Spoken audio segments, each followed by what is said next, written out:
tous et bienvenue.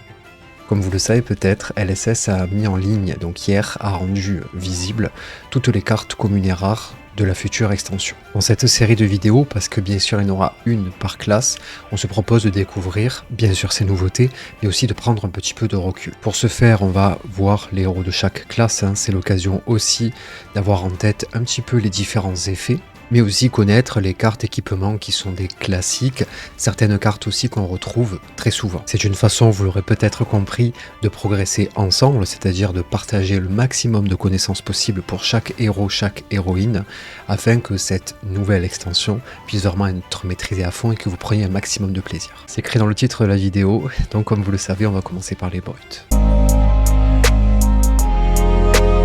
Les brutes sont au nombre de 6, la plus emblématique de toutes étant bien sûr Kaio. Kaio n'a qu'un bras, ça fait partie de son lore, et ce qui est extrêmement intéressant, c'est que c'est retranscrit aussi dans ses capacités de héros, puisqu'on a le droit qu'à une seule zone d'arme, c'est-à-dire avoir une arme à une main. En gros, toutes les cartes action-attaque qu'on possède, qui ne sont pas dans la chaîne de combat, ont +1. Pourquoi ? On va s'en rendre compte parce que en fait, dès qu'on va vouloir se défausser d'une carte, il faut que la condition soit qu'elle ait 6 ou plus. Donc spoiler alerte, bien sûr que toutes les cartes auront de ce fait 6+. C'est aussi très intéressant lorsqu'il faut faire des clashs, c'est-à-dire regarder qui a la plus grosse valeur de carte, mais Kaio a du coup toujours +1. Ce qui fait qu'au minimum il est à 6.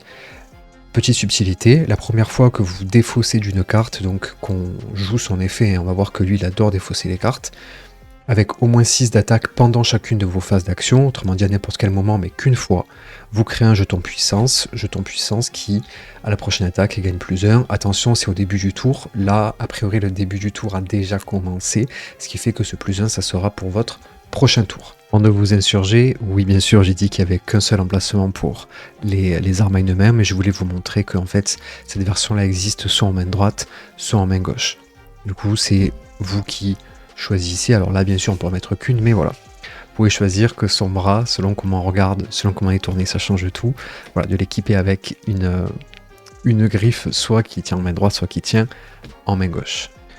Les deux cartes pertinentes dans le cadre de cette vidéo-là, où le but c'est pas d'entrer à fond dans les détails, mais plutôt vous proposer une vue d'ensemble, ce sont ces deux. La première, on la retrouve dans le deck préconstruit. Elle vous précise que en gros, vous la détruisez, vous tirez un D6, et l'Intel, je vous rappelle ici, l'Intel de base, elle a 4 pour Kaio. L'Intel a la valeur du dé jusqu'à la fin du tour. Personnellement, je suis pas du tout fan de cet effet-là, parce que j'ai jamais de chance au tirage, donc voilà, c'est pour ça que très souvent je me viande, donc voilà, je suis pas du tout fan. Après, si on regarde les statistiques, une carte classique, une main classique, c'est 4 cartes, du coup c'est une chance sur 6 d'avoir exactement le même nombre. 5 et 6, ça fait 2 sur 6, ça fait un tiers, 33% de chance d'avoir une main avec une carte ou 2 supplémentaires. Par contre, 1, 2, 3, ça fait 3 sixièmes, ça fait 1 demi, il y a 50% de chance d'avoir une main avec un nombre de cartes inférieur à 4. Sachant que Kaio se défausse, qu'il aime avoir sa main complète, je trouve que c'est extrêmement risqué. Mais ça, c'est que mon point de vue, je suis peut-être frileux, je suis peut-être malchanceux, peu importe, mais il y en a qui aiment beaucoup jouer ça parce que ça peut être vraiment un très très gros tour de boost. Par contre, pour un jeu à 20 points de vie, sa défense est incroyable parce qu'il def pour 2. La première fois, on met un marqueur -1, c'est-à-dire qu'il défend pour 2 la première fois, 2 -1, 1 la deuxième fois, puis après il est détruit. Donc ça veut dire que grosso modo, c'est comme s'il avait une def en tout équivalent à 3. Et ça, c'est vraiment extrêmement intéressant. Ça, par contre, j'adore, puisque lorsque vous discardez une carte aléatoire, c'est exactement ce que le héros fait. Avec 6 ou plus, on se rappelle qu'elles ont toutes 6 ou plus. Vous pouvez la détruire, et si vous le faites, vous gagnez un point d'action. Ça, c'est un énorme boost en termes de tempo. Kaio, c'est un héros où parfois il manque un petit peu d'ego again. On va voir quelle est sa carte la plus forte juste après. Donc effectivement, si on a une grosse main, mais pas de possibilité de faire go again, on claque ça, et là pour le coup on va droit devant, c'est une très très bonne carte. Par contre effectivement elle défend qu'à 1, par contre c'est Battle Worm, ça veut dire que on peut quand même défendre un avec et la conserver pour pouvoir avoir son effet un petit peu plus tard. Voilà, c'est une carte que j'aime beaucoup. La meilleure carte de Kaio, c'est pour moi celle-ci. Parce que c'est une 6 pour 2. Quand elle attaque, vous piochez, défaussez une carte aléatoire. Donc ça veut dire que ça a un coût entre guillemets nul en termes de cartes puisque vous en récupérez une. Si une carte avec 6 ou plus a été défaussée de cette façon-là, donc a priori, enfin, je veux dire, bien sûr que vous en aurez a priori toujours moins une, celle-ci à Go Again. Ça veut dire que c'est une 6 pour 2, Go Again. Comme vous avez discard, vous avez trigger votre might, ce qui fait qu'au prochain tour, vous savez que vous avez déjà plus 1. Vous avez la possibilité donc d'envoyer un Go Again, donc de remettre encore une deuxième attaque, ce qui fait que si vous avez une main qui le permet, ben en fait vous avez 6 Go Again. Et d'ailleurs dans le match de présentation des nouveaux decks préconstruits, il y a eu les 2 rouges et une jaune, donc je crois, ben du coup 3, je sais pas s'il y a eu les 2 jaunes, mais bref ça fait 3 Wild Ride, donc ça fait 3 x 6 Go Again. Dans une partie c'est très très dur à encaisser, donc voilà, excellente carte, pour moi la meilleure. Les autres qui participent du fait de trigger Kaio, ben c'est celle-ci, hein. Beat le chest, se frapper la poitrine, frapper le torse, ben c'est discard aléatoirement. Donc avec un bonus. Celle-ci, draw discard, donc ça fait un bonus aussi. Pas de go again, mais bon, ça veut dire que celle-ci, elle vient pour 8. Sachant que comme on a discard, hop, avec ces bottes-là, tac, on peut gagner un point d'action. Et le Buck Wild, voilà, vraiment très très grosse carte. Si on a une carte 6 ou plus, c'est-à-dire que si on a Peach avec une attaque, alors là je vous ai présenté que les rouges, mais la plupart existent aussi en jaune, et bien en fait, comme il y a plus 1 du Akaio, ben, très souvent vous avez du coup un 6 qui pitch et ça a un 7 Go Again. Excellente carte aussi. Pour défausser de manière aléatoire, c'est hyper simple. Vous présentez votre main à l'adversaire. L'adversaire prend un D6, 1, 2, 3, 4, 5, 6, ça discard. Si on n'a que 2, vous faites pair, impair. Ce qui est drôle dans la vidéo de présentation du deck, c'est qu'au tout début, quand ça allait, etc., ben oui, il y avait le dé, et à la fin, sur le coup de la pression, c'était juste, ben voilà, il montre. Donc bien sûr, vous n'êtes pas obligé de vous embêter, entre guillemets, avec le dé. Vous pouvez juste le montrer, mais ou même à l'adversaire dire la numéro 2 ou celle du milieu, celle tout à droite. Voilà, il y a plein de façons, le tout c'est d'être très clair, très explicite, et que l'adversaire, à partir du moment où vous avez choisi la carte, ne puisse pas changer, bien sûr. Ou dire, bah non, là c'était celle-ci, c'était laquelle, voilà, il faut juste que ce soit clair. Pour Kaio, l'ajout de cette pièce change absolument tout. En instantané, vous détruisez ça et vous gagnez une ressource. C'est typiquement la ressource qui va nous manquer pour finir un gros tour. On peut activer ceci que si on contrôle une carte avec 6 ou plus d'attaque. Spoiler, on se souvient que grâce au plus de Kaio, elles ont toutes 6 ou plus d'attaque. Et en plus de ça, le fait qu'il y ait Guard Well, si ça a défendu, on met un -1 égal à sa défense. Donc en gros, elle reste à -2. Donc en gros, si on défend à -2, ben voilà. Donc ça fait -2. Par contre, ça veut que ça se détruit pas. C'est-à-dire qu'on peut défendre avec et après utiliser l'effet pour pouvoir gagner une ressource, et ça je trouve que c'est extrêmement fort. Après dans le deck principal, sauf erreur de ma part, alors oui il y a le... Bien sûr, comment l'oublier, le fameux câlin d'ours, littéralement, câlin gentil, je sais pas comment vous le traduire en français, qui apporte 3 ressources, ce qui est très bien. On voit que Kaio joue quand même pas mal de bleu, hein. Dans l'ensemble, joue pas mal de bleu, qui ne peut se jouer que si on a pitch une carte avec 6 ou plus d'attaque, donc c'est une 5 pour 2, et ce qui est intéressant, c'est qui def à 3, et ce qui est intéressant, c'est qu'on avait déjà, entre guillemets, ce type de carte, par exemple ici, avec du coup un coût inférieur, mais voilà, cette nouveauté vient renforcer ici cet aspect-là, de condition d'avoir pitché une carte. On parlait tout à l'heure de l'effet un petit peu gamble, et bien là, si vous aimez ça, ce héros, il est pour vous.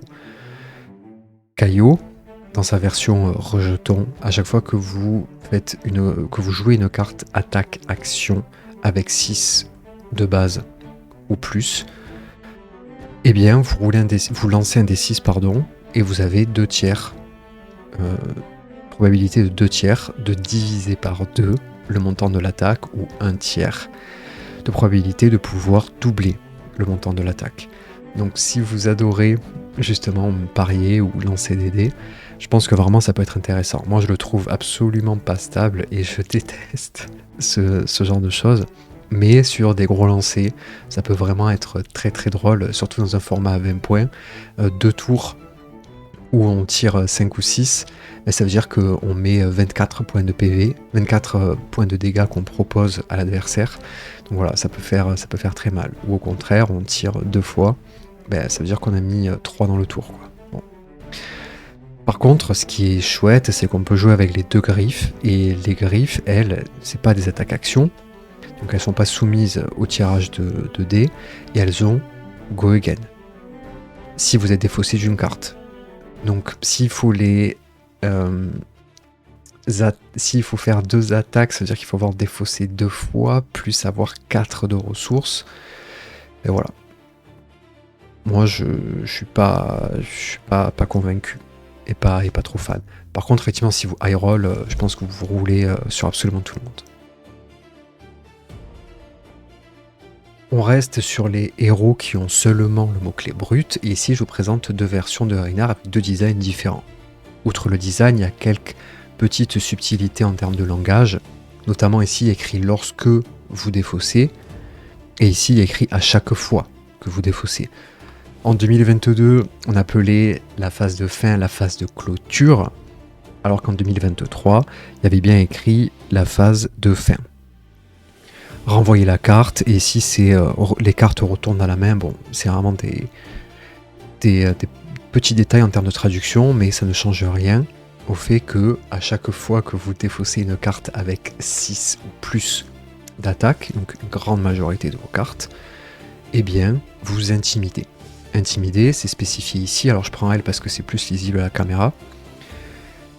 Le héros ciblé banni, en fait c'est un ban temporaire, c'est-à-dire que une face cachée, une carte au hasard, face cachée qui va donc dans la zone de bannissement pendant le tour. Autrement dit, en fait, vous ne pouvez pas défendre avec. C'est-à-dire que si vous avez une main avec vos 4 cartes, que vous gardiez, je sais pas, une DR parce que vous ne l'avez pas mise en arsenal, ou que vous avez un gros bloc par exemple, si vous êtes un warrior, et bien en fait, potentiellement cette carte-là peut se retrouver bannie temporairement jusqu'à la fin du tour, ce qui fait que vous défendez avec plus qu'avec 3 cartes.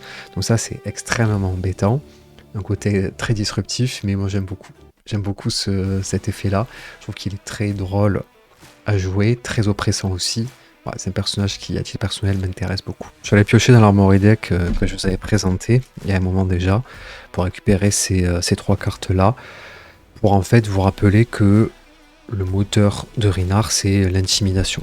Ce qui fait que en plus des cartes classiques de brut qu'on a vu avec Caillot, donc ces 3-ci notamment, il y a aussi d'autres cartes qui vont rajouter intimider, et notamment grâce à la mécanique de se frapper la poitrine, beat the chest. Donc à chaque fois, voilà, vous intimidez, et qui ont un effet sur le fait d'avoir intimidé. Donc vraiment tout va tourner autour de à la fois l'intimidation et aussi bien sûr la défausse. C'est pour ça que Reinhard, je le préfère en tout cas titre personnel à Caillot, parce qu'il y a un tout petit peu plus de profondeur, d'entre guillemets simplement juste je discard, je fais un might et je propose une attaque. Là il y a 2 mécaniques en un seul deck, voilà, j'aime beaucoup. Reinhard, ce qui le rend d'autant plus intéressant, c'est que vous pouvez le jouer soit avec double griffe, on a déjà vu l'effet tout à l'heure, soit avec cette hache là, qui précise que donc une fois par tour vous attaquez, à chaque fois que vous attaquez avec cette hache là, en gros vous piochez défaussé au hasard, et si c'est une carte avec au moins 6, la hache gagne plus 2, ce qui fait que ça nourrit votre défausse, votre histoire de fausse défausse, ça nourrit, donc vous intimidez, et en plus de ça, vous avez 3 plus 2, elle arrive à 5. Pour 2, c'est un très très bon ratio. Reinhard a une carte pour lui, à lui, Celle-ci, donc si on a intimidé, hein, ce qui est ça, son effet, cette carte a Go Again, une 6 de dégâts pour 2 ressources qui a Go Again, qui def pour 3. Parfait. Tough Nut, c'est certainement le personnage qui m'a le plus intrigué dès sa sortie parce qu'en fait, il joue avec 3 cartes. Son Intel vaut 3, c'est-à-dire qu'il joue avec 3 cartes. Et franchement, je me suis demandé comment est-ce qu'un deck avec uniquement 3 cartes pouvait tourner. Je suis bien sûr pas le seul. Là, le terrain montre que c'est pas évident de réussir à le faire tourner, mais on va voir dans les nouveautés qu'il a reçu beaucoup d'amour et je pense qu'il est vraiment en train de monter, que ça peut être un personnage extrêmement drôle, mais aussi très dangereux. Le token avec le texte officiel, c'est celui-ci, donc ça veut dire qu'à chaque tour, donc à chaque fois que vous inclinez le héros en instantané, et que vous avez une carte bien sûr de 6 plus attaque, et bien vous avez plus 1 défense lors de votre prochain tour. À rajouter bien sûr sur la chaîne de combat. Donc ça prévient pas les dommages, il faut venir le placer sur la chaîne de combat, mais voilà, je trouve que l'image est très parlante. Tough Nut, il a le mot-clé brut, mais il a aussi le mot-clé vénéré qui lui donne accès à de nouvelles cartes. On va le voir juste après que ces nouvelles cartes sont vraiment taillées pour lui et on sent vraiment la volonté de l'éditeur de pouvoir le mettre sur le devant de la scène. Avant ça, il y a 2 pièces d'équipement dont je souhaiterais vous parler. Ces 2 pièces, on les retrouve dans le coffret spécial de Rhinar versus Dorinthea. Donc on a un casque ici et une arme, une massue à 2 mains. Et on voit qu'elle complète parfaitement ce personnage. Pourquoi ? La massue, une fois par tour, donc pour 2 attaques 4. Donc pour 2 de ressources, elle attaque pour 4, ce qui est extrêmement intéressant. Bon, un bon ratio si jamais on arrive, et surtout on va le voir après que Tough Nut crée des tokens vigueur qui donnent donc des ressources, ce qui permet de pouvoir payer moins cher par exemple pour terminer. En outre, le casque, très intéressant pour pouvoir justement filtrer la main. Vu que Rhinar, le but c'est que sur le top deck il y ait une carte de 6 ou plus, puisque le cas échéant la foule l'acclame, et si elle l'acclame on fait un jeton toughness. Du coup, si c'est 6 ou plus, on la met sur le top, donc elle reste en gros sur le top, et sinon on la met en dessous. Autrement dit, ça vous permet de pouvoir être certain ou certaine que lorsque vous souhaiterez justement préparer votre tour avec votre plus 1 défense, etc., on va voir aussi qu'il y a des effets sur le cheers, hein. Mais ça vous permet d'être certain certaine d'avoir votre carte pour pouvoir pitcher sur le dessus. Parmi les nouveautés nouvelles qui sont apparues seulement hier, vous avez cette pièce, ces bottes, qui précise que lorsque la foule vous acclame, ce qui est le cas pour Tough Nut, si vous êtes un petit peu derrière en termes de points de vie, vous pouvez la détruire et ce faisant vous gagnez 1 point d'action. En termes d'équipement, on a choisi bien sûr cette AB1, pourquoi se priver. Et les poignets, on a, donc si on a pitch une carte avec 6 ou plus, qui est exactement le cas avec Tough Nut, ça a Spell Void 3, c'est-à-dire que ça prévient 3 dommages d'arcane. Alors bien sûr c'est qu'une fois, c'est pas un arcane barrière, c'est qu'une fois, mais on sent que on va avoir du souci à se faire avec justement les dégâts d'arcane, et Tough Nut qui pitch justement des attaques avec 6 ou plus pour trigger son effet, et bien en fait ça rentre parfaitement. Donc il a reçu beaucoup d'amour, ne serait-ce que dans l'équipement. Dans le deck hors équipement, on retrouve celle-ci à l'image de Tough Nut bien sûr, qui précise que si vous avez pitch une carte avec 6 ou plus, vous ne pouvez la jouer qu'à cette condition-là. Elle vient faire 6 dégâts pour un coup seulement de 2. Elle apporte 2 ressources, elle bloque 3. Un must-have. Et vous avez, donc pour le reste du deck, ça c'était la première nouveauté, pour le reste du deck, on voit que il y a la possibilité de justement venir piocher dans les cartes qui sont justement brutes, vénérées, spécifiques, avec création de tokens, ici, création de tokens en défense. Celui-là, Intimidate, on le retrouve aussi chez Reinhardt, mais on n'en a pas trop parlé. Celle-là, on l'a retrouvée ici aussi. Une nouveauté, dur comme un roc, comme de la pierre. Si, pareil, si vous êtes un petit peu en dessous, en termes de points de vie, et bien en fait, vous tapez à 6 pour 3, sachant qu'elle apporte 3 ressources, c'est extrêmement fort. Et là, on est sur une carte incroyable, outre son design que j'aime beaucoup.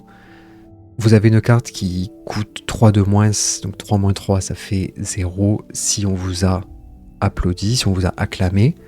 Et vous avez une DR à 6. Sachant que c'est une brute, donc elle est là normalement, entre guillemets, pour faire des dégâts. On retrouve ce genre de bloc ou de DR chez les gardiens. Là, l'avoir sur une brute avec possiblement un coup nul, qui apporte en plus de ressources, qui bloque 6 pour un coup nul, ça va faire vraiment beaucoup de bruit, je pense. Le mot-clé embuscade, embouche, on l'avait vu que dans quelques cartes. Donc ici, celle-ci qui était très jouée, très forte, mais bon, pas le droit en Silver Age puisque c'est une majestique. On l'avait chez les ninjas. Et il y a elle aussi, mais pareil, majestique. Donc en gros, sécurité très impressionnante. Ce qui fait que c'est une attaque, mais avec laquelle on peut défendre si on a contrôlé un jeton Toughness. Donc là, c'est clairement pour Tough Nut. Elle a embuscade, c'est-à-dire que vous pouvez défendre avec cette carte. Ça donne toujours la possibilité de venir, je sais pas, casser un on-hit, casser l'effet d'un on-hit par exemple, ou venir conserver votre main, etc. Donc c'est vraiment une possibilité supplémentaire de pouvoir jouer avec cette carte, de pouvoir défendre avec cette carte, malgré le fait qu'elle soit dans l'arsenal. Et enfin, on a une carte très importante, une grosse carte entre guillemets, c'est-à-dire montant en termes de coûts élevés, dégâts élevés aussi, avec une ristourne si vous avez moins de PV que l'adversaire. Ça reste quand même une carte plutôt chère à jouer, mais dans sa version bleue, elle reste à 3 avec la ristourne, donc ça fait une 6 pour 3 à voir.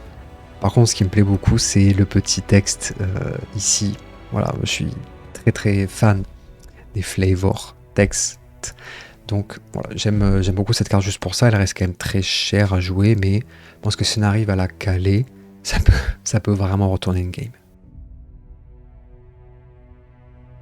Kaio, dans sa version méprisée, a toujours comme rat, on peut toujours équiper qu'une seule zone d'armes. En instantané, pour 4 ressources, vous le tapez, vous l'inclinez, et la carte action d'attaque ciblée que vous contrôlez a une base de dégâts de 6.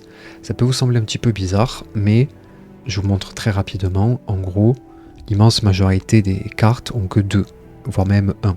Pourtant, c'est une jaune, et même les rouges, voilà, là une rouge qui a 1 d'attaque. Donc, c'est totalement cohérent avec le fait qu'on vient booster le montant de l'attaque. Et à chaque fois que la foule vous hue, vous créez un jeton vigueur. Jeton vigueur à toutes fins utiles, je vous rappelle que c'est un token qui vous donne une réduction de une ressource au début du tour. Lui aussi, tout comme Tough Nut, il a été très gâté avec cette sortie. Même si c'est une brute, il va pas utiliser la mécanique classique entre guillemets de Kaio avec ces 3 cartes là. Il va venir piocher plutôt dans le pool des cartes méprisées. Alors là, on est sur une carte extrêmement intéressante. En gros, ce qu'elle dit, si on a le même montant de PV que l'adversaire, ça compte comme le fait que vous en ayez plus, et que, du coup, pour être bien explicite, et que l'adversaire en a moins. Ça, juste à cette lecture, on se dit, ok, on va avoir des cartes qui, bien sûr, vont jouer sur cet effet de j'ai plus ou moins de points de vie. Par contre, faites attention, c'est Blade Break, c'est-à-dire que, ok, vous pouvez défendre avec, mais c'est qu'une fois.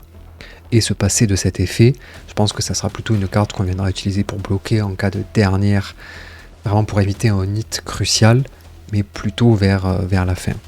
Par contre, on a vraiment une mécanique, je trouve, très intéressante. Pour le dire vite, on va jouer, inclure toutes ces nouvelles cartes dans le deck de ce caillou. Ces nouvelles cartes, elles ont chacune une spécificité.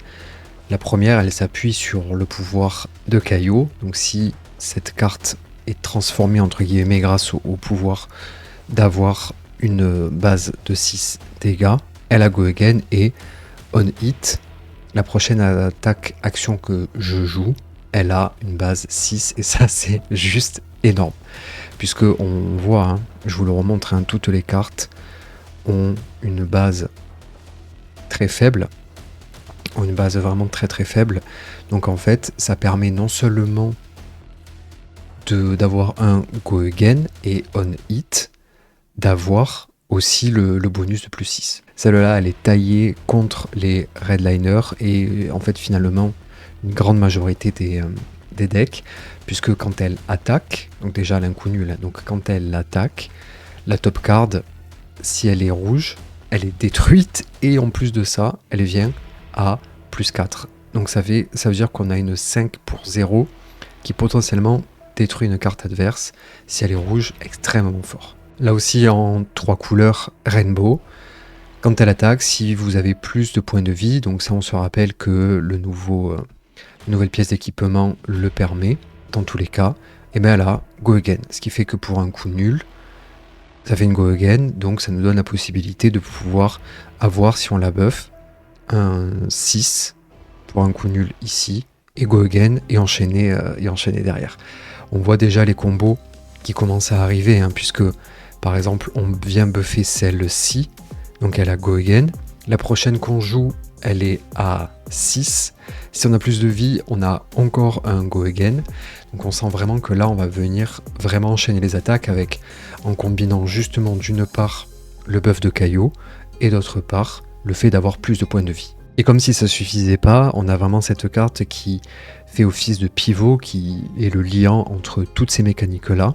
Puisque alors, non seulement elle a Intimidate, donc ça c'est vraiment le pompon sur la Garonne, mais surtout, la prochaine fois qu'il y a un hit, on crée 3 Might Tokens.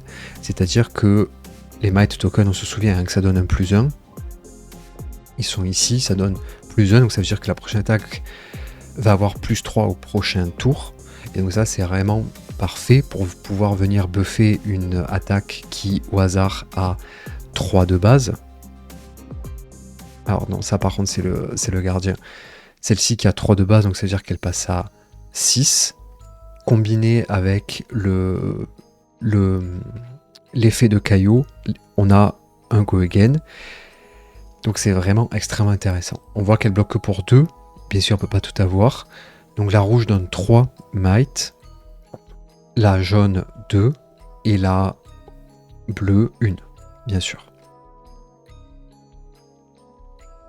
Lévia, donc ombre brute, shadow brute, 20 PV, 4 Jintel. Si une carte avec au moins 6 a été mise dans votre zone de bannissement ce tour-ci, spoiler alerte, bien sûr que les cartes que joue Lévia vont bannir. Et bien alors, les cartes que vous possédez perdent la dette de sang pendant la phase de fin. La dette de sang, ce que ça dit, alors là je n'ai pris une au hasard, donc Shadow Brut bien sûr, mais c'est pas le seul deck à avoir cette mécanique là, on la retrouve globalement chez les ombres au sens large. Donc la dette de sang c'est au début de la phase de fin, si telle carte, donc ici c'est la carte citée, est dans la zone de bannissement où vous perdez un point de vie.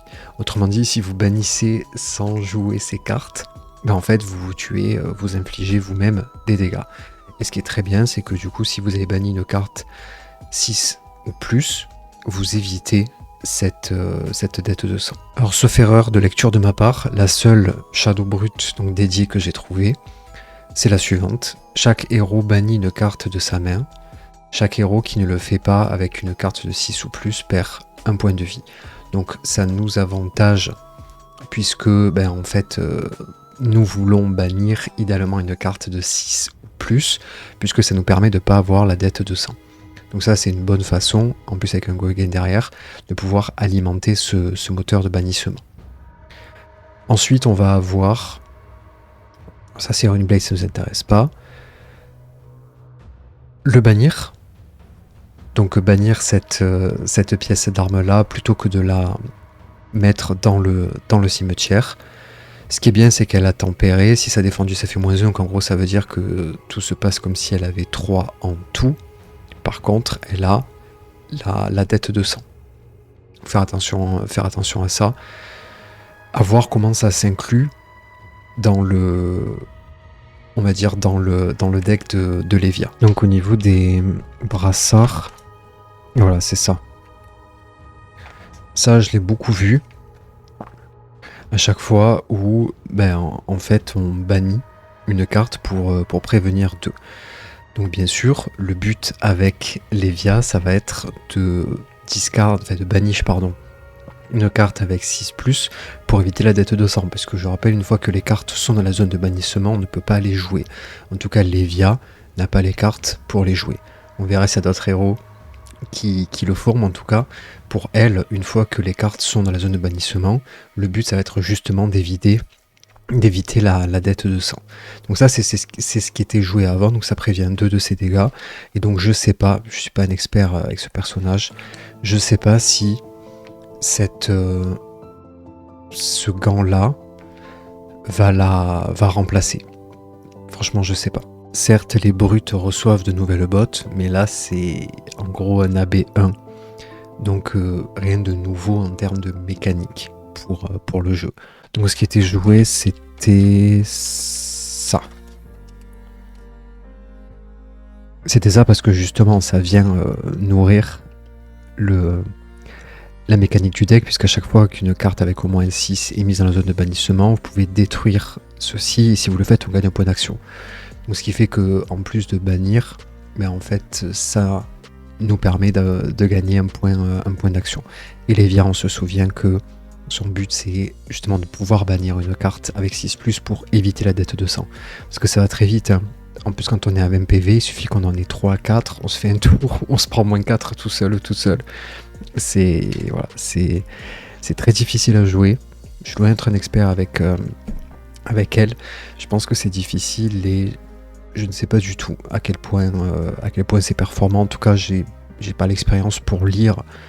Comme ça, c'est un petit peu moins lisible que les autres pour se faire un avis.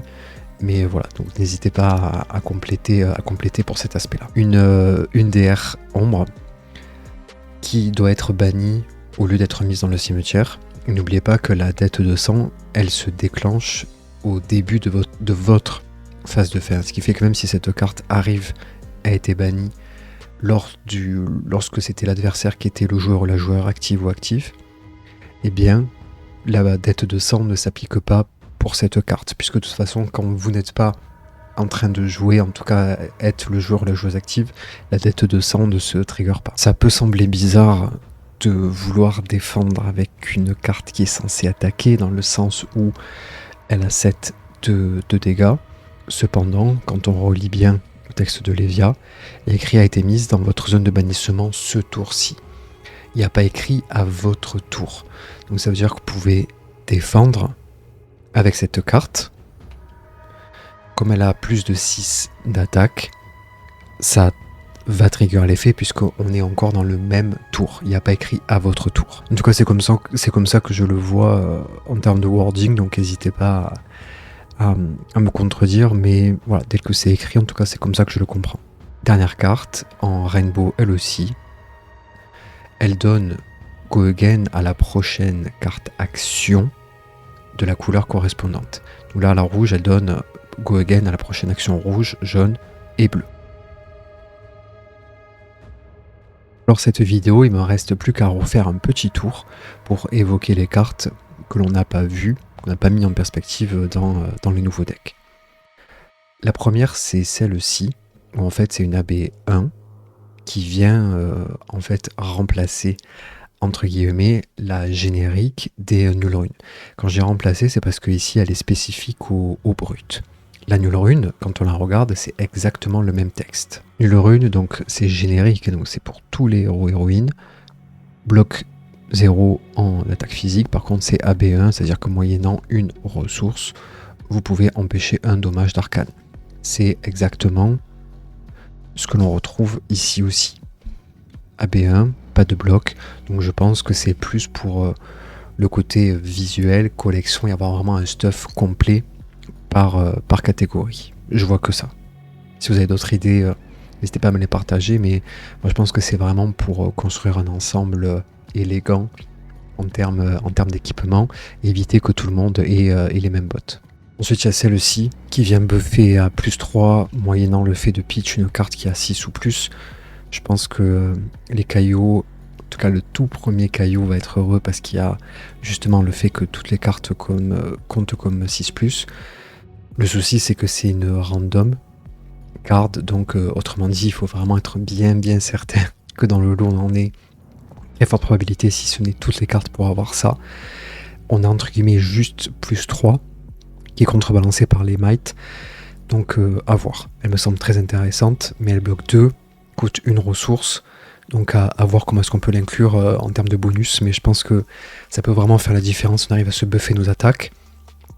Par contre, l'énorme avantage, c'est qu'en fait on vient piocher une carte, donc ça veut dire qu'on perd pas de carte et que la carte que l'on pitch, elle est contrebalancée par le fait que l'on pioche. J'espère que cette vidéo de contextualisation des cartes, plutôt que de vous les présenter, vous aura été utile. On a vu aujourd'hui les brutes, les shadows, les méprisés, les acclamés.